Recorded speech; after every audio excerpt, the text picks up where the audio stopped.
Hyderabad Gachibowli red stone హోటల్లో దారుణం జరిగింది. ఓ నర్సింగ్ విద్యార్థిని అనుమానాస్పద స్థితిలో ఫ్యాన్ కు ఊరేసుకుని చనిపోయింది.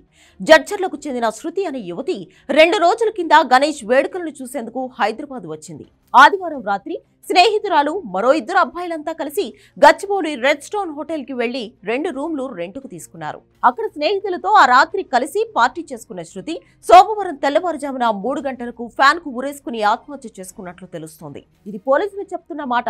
అయితే తల్లిదండ్రుల వాదన మాత్రం ఇంకోలా ఉంది. ఆదివారం కాల్ చేస్తే మంచిగానే మాట్లాడిందని, రాత్రికి ఇలా ఉరేసుకుని చనిపోయిందని చెప్పడం షాక్ కి గురి చేస్తుందని పేరెంట్స్ అంటున్నారు.